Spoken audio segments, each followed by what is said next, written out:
Hey, this is Carla from the Butcher Babies. This is George Corpse-Fisher from Cannibal Corpse. Hey, this is Rex from Kill Devil Hill. It's Wednesday 13. Jazz from Devil Driving. This is Motorist from War. You're listening to Rabid Noise on Rabid Radio.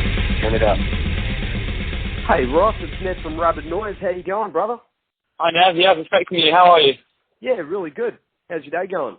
We're all good, man. Thank you. Yeah, looking forward to coming out and playing Australia finally. Yeah, and of course, the buzz down here about the tour is just insane. I mean, online, when it was announced, so many fans, like people that I knew, were just reposting the flyer and everything. It's awesome. Yeah, no, I mean, we're all stoked here to finally do it. So it's 10 years in the making, but yeah, it's long overdue. Oh, absolutely. And why has it taken so long to get down here? Why? Yeah, I mean, it's usually a lot of factors involved, financially speaking, and whether promoters are willing to kind of take that risk and book us. You know, we're a band from the other side of the world, and for a first-time thing, it's got to be a sure thing, you know. So I think, like, since the last couple of records were relatively successful, certainly among the online audience, I think now that the profile has been raised, that people are willing to kind of embrace us elsewhere, which is great. Oh man, it's unreal. Yeah, it's very exciting, and as I said, well overdue. But all good things, come to those who wait, and lots of people down here in the metal and prog community are very, very stoked. And of course, you are going to be touring in support of your latest album, Affinity, which came out last year, and I love the 80s vibe of it, man. How much of the album are you going to be playing for us down here? Yeah, I mean, it's hard to say. Obviously, it's an Affinity tour, but we're also aware and conscious of the fact that it's the first time you guys are seeing us, and we'd like to kind of cover a lot of the older records as well. So it should be pretty balanced, I would have thought. But yeah, expect the popular, well-received tracks from Affinity as well. How long can we expect a set to go? I mean, considering some of the songs are pretty long. Yeah, I mean, our sets are normally around the 2-hour mark. So I'm not sure exactly what we've got allocated for these ones yet. You can expect around that kind of time, I would have thought. Awesome, man. As for, of course, the 80s vibe, some of it reminds me of some of the soundtracks from the movies that, I grew up watching. And one part in 1985 reminds me of Commando, actually. There's little... Yeah, I can't put my finger on it. But, were scores for movies and stuff an influence from that time period when you were writing this album? Yeah, I mean, we've seen it kind of coming back in popular culture in a way. We wanted to pay homage to exactly that, the kind of 80s movie soundtracks, which dominated our viewing pleasure growing up as well. One particular composer, Vince Dakota, was a big inspiration for that track in particular, and mimicking the sounds that were used.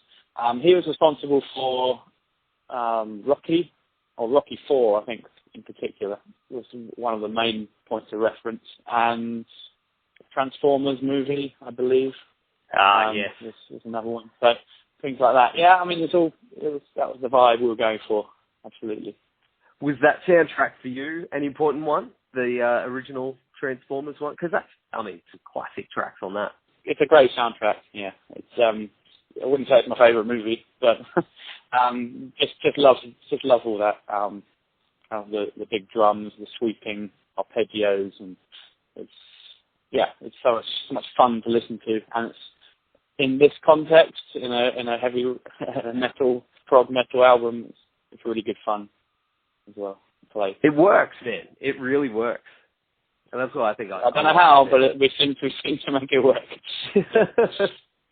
Have you guys been hit up to work on writing scores for movies and stuff like that? We've never had any offers. I'm sure that's something the guys would love to be involved in doing, absolutely. But no requests as of yet. Well, maybe something on the horizon. I mean, that'd be pretty cool. Yeah, I mean, it'd certainly be nice to hear a Haken track at least on a piece or a TV series or something. That would be awesome. But we're waiting for that day. Awesome, man. Well, I believe this year marks 10 years of the band's existence, which is pretty damn cool. And, you've crammed a lot into that time.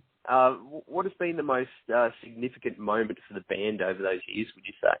Yeah, I mean, the time has kind of gone so quickly, a snap of a finger for me. It didn't seem that long ago. We were doing our first ever show in some small pub in London.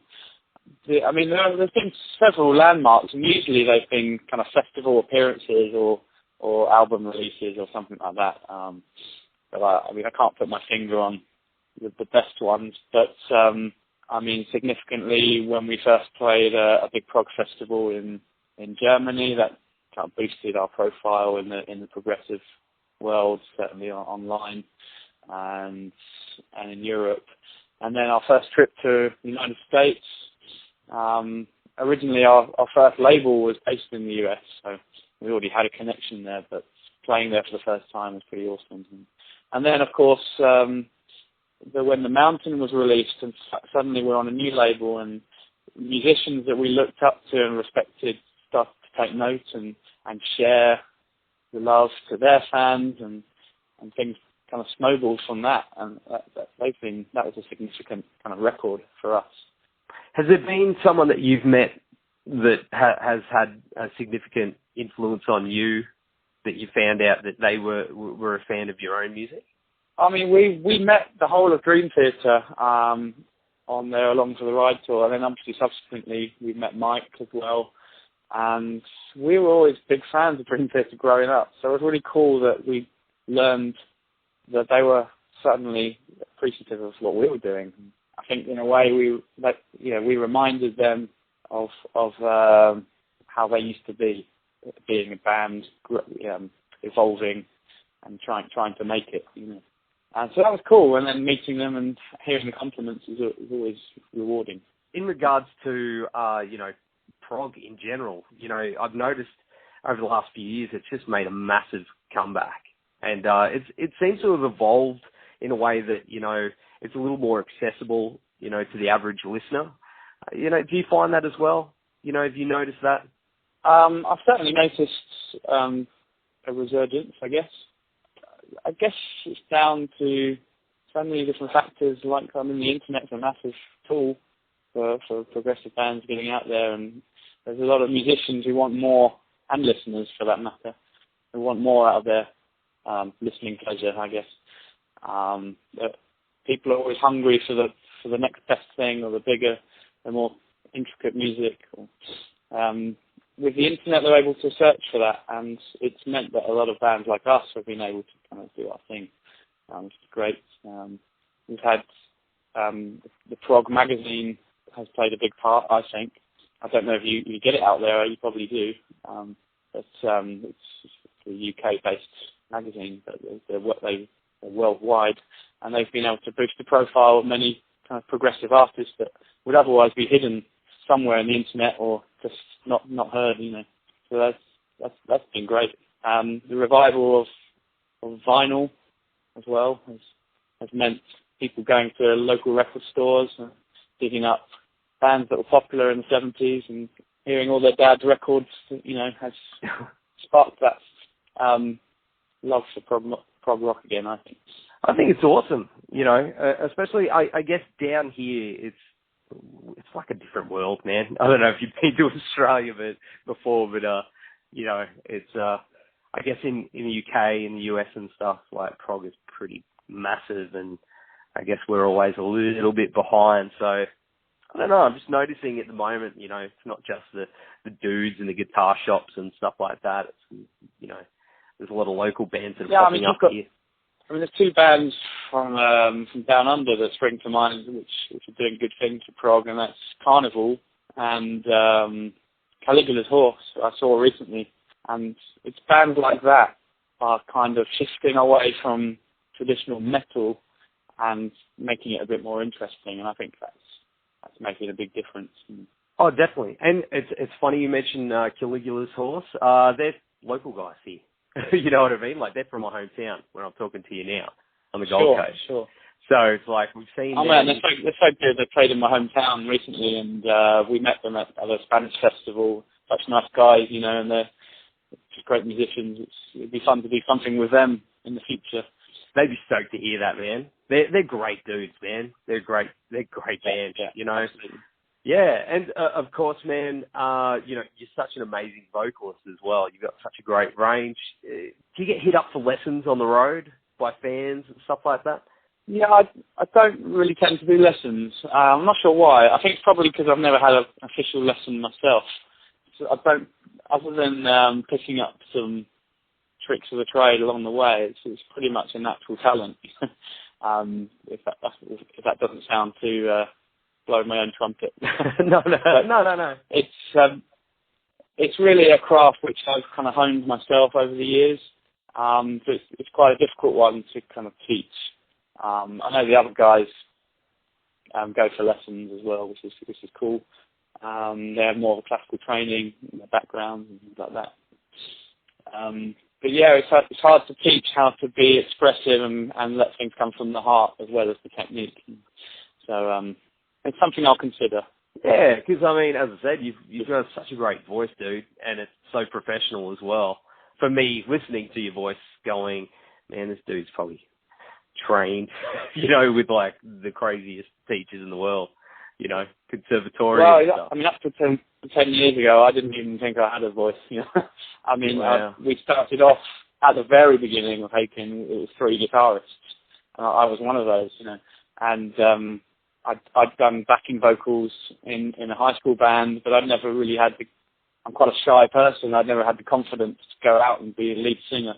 It took some encouragement. I don't know. I had guidance, I guess, from some friends and family. But yeah, I mean, I wouldn't look back now. I have so much fun out there. Is it in the blood? Have you got like family members that are, you know, been singers and stuff like that? Like, do you think it's been passed down? No. It's bizarre. There's no musical strand running through my family at all. The closest thing is my granddad was an artist, so he's a painter. But other than that, there's not much creativity in my family history, which is crazy. And maybe I should get a paternity test. I don't know. But I'm kidding. But it's really just it's been born from my own experiences and passion for hearing music. That's awesome. And of course, you're going to be here again in November, I believe, as part of the Mike. Let me start that one again. Mike Portnoy's Shattered Fortress. That's a mouthful. That's right, is it? You're coming back down with him? Yeah, he really wanted to bring the show to you guys. I mean, it's not to be missed, really. I mean, I know we went into this aware that there's probably some skepticism. I mean, there's 3 guitarists. The original band's not there, but we're doing it justice, man. We love this music as much as the fans, you know, and we want to perform it as faithful as possible, and we've been doing so, and it's been much fun, and the feedback has been phenomenal. It really has. See, that alone, that's a story and a half, man. Like, how did that?